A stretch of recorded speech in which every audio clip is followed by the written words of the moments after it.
Hi everybody, Joe here from SHUTTERSPEAK Photography. Very nice to see your smiling faces again here on YouTube.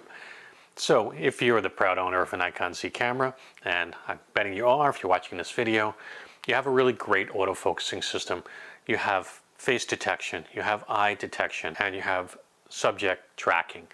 Now, all of these things kind of go hand in hand, and if we understand what each of these different focusing terms mean and how and when to use them, we can really nail down focus in just about any shooting scenario. Now, I've used a Nikon Z to photograph professional sports, major concerts here in New York, weddings, and even family birthday parties.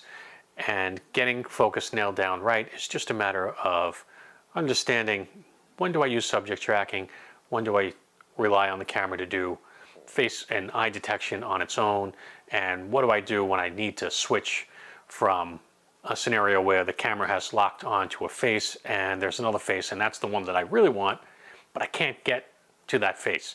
So I'm going to show you how to work through all of those scenarios using your face tracking, your eye detection, and your subject tracking, as well as a few modifications to the menu systems that's going to make it even easier for you to use. So maybe now is a great time for you to grab your Nikon Z camera and follow along. Hey, let's get started. Okay, so the first thing I'd like to do is step you through a couple of menu tweaks that I make to my Nikon Z cameras that enable me to use the autofocus system a little more easily. Now, the first tweak is going to be to this front section of function buttons. Now, the function buttons are set up by default to white balance and exposure. We're going to change white balance to autofocus so that when we have our camera up to our eye, we have the ability to change both exposure and autofocus by just a touch of a button without the camera ever leaving our eye. Now, I have a whole video on that you can check out here and why I really believe in that system, but it's really going to help us with autofocus tremendously. Okay, the ability to change the autofocus settings on the fly like that with the camera up to your eye is just invaluable. And the next thing I wanted to show you is the lens function button. Now, if you have a Pro Series lens with a lens function button, we're going to program that to also help us with our autofocus system. And if you don't, that's okay. That's fine, but you're still going to be able to do the same thing, but I just like having some of the functions right here at my thumb, because when I'm holding this camera like this, it just makes sense to be able to click right there. But you'll still be able to do the same things, just with a different set of buttons. And I'm also going to show you what the autofocus button does on the back, autofocus on, which a lot of people don't really understand. They know it's back focus, but how does it work in terms of autofocus and object tracking with the Nikon Z? And I'll show you how that functions. All right, so let's jump into the menu settings right now. Okay, so the first change that I like to make is in the custom settings menu. That's the pencil, and then go on down to F, controls.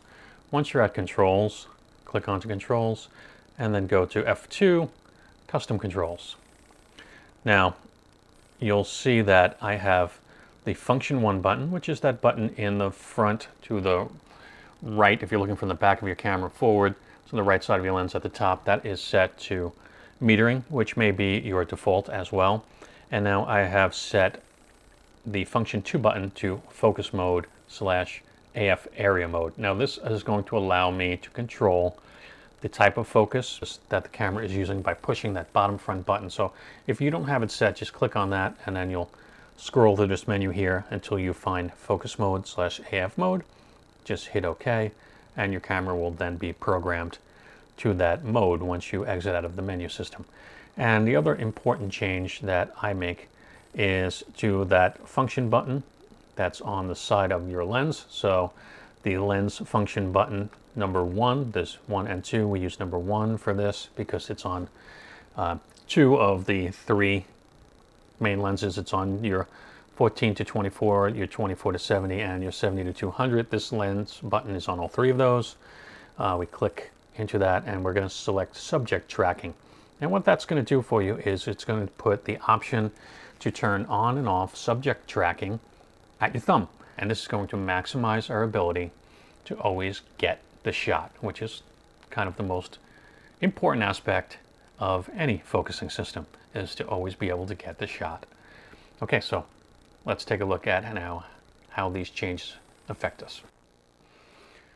Okay, so we're on the back of my Nikon Z6 II series camera, and you see we have Kylo Ren here, who has graciously volunteered to pose for this tutorial. As you know, if you've watched my other videos, I tend to use Star Wars characters quite a bit, and I am a big fan. So if you are too, give me a shout out in those comments. So we see eye detection has picked up Kylo Ren's eye, and if you remember, we programmed those two front function buttons. So the top function button may have already been set at metering, and if not, hopefully that's what you set it to. And we have the bottom button set up to our focus mode. So now what you can do is you can spin that back command dial to change the type of focus.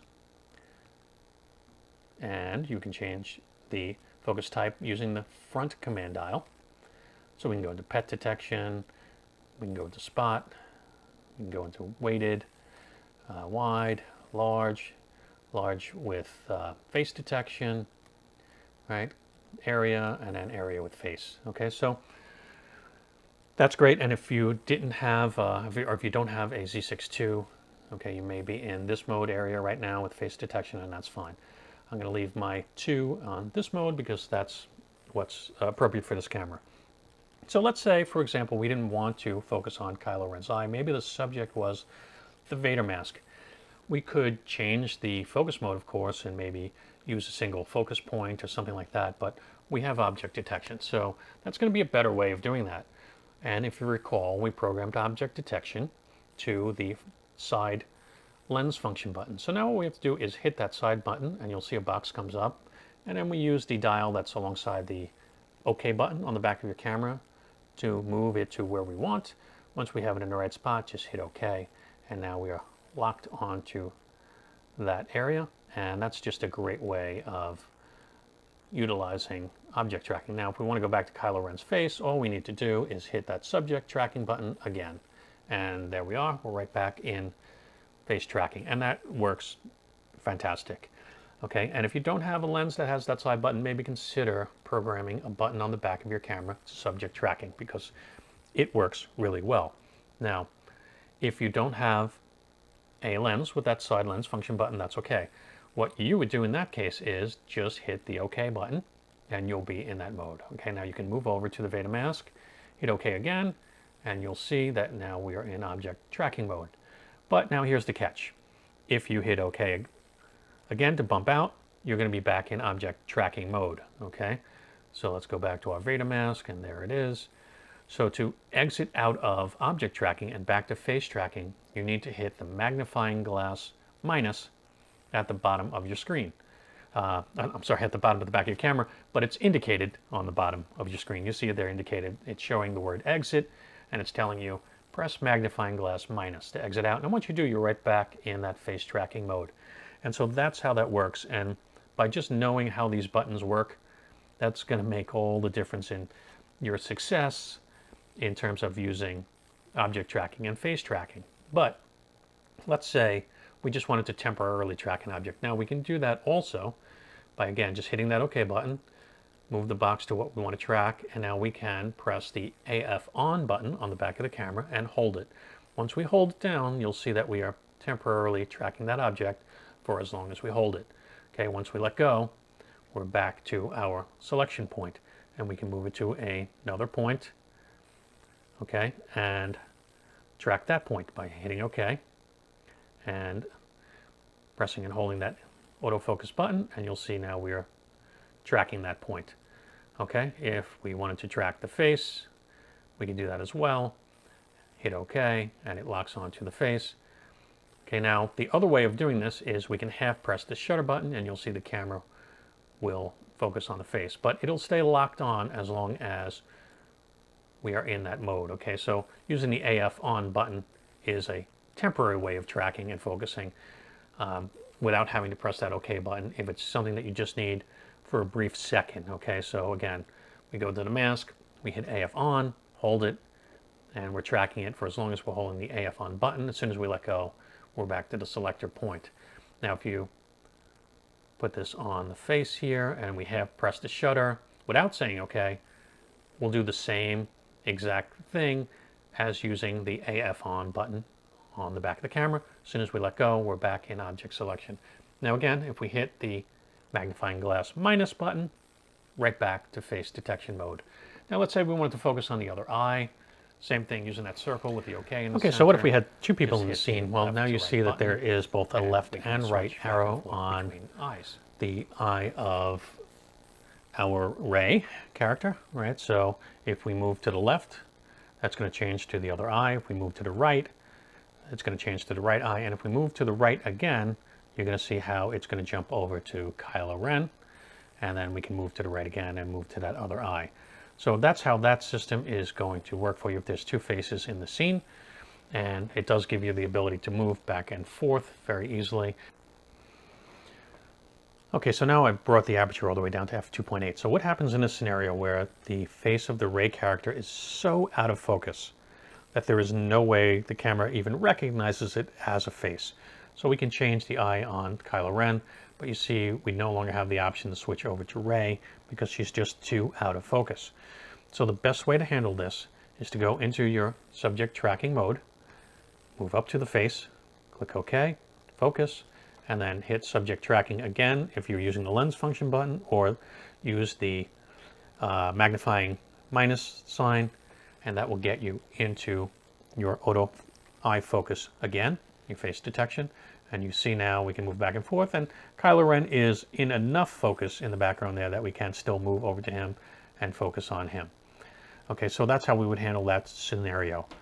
Okay, so once we understand how the system works, you'll see how much easier it is for you to handle just about any situation that you get into with this auto-focusing system, and what techniques you need to use to resolve those shooting scenarios and get the best possible outcome every time.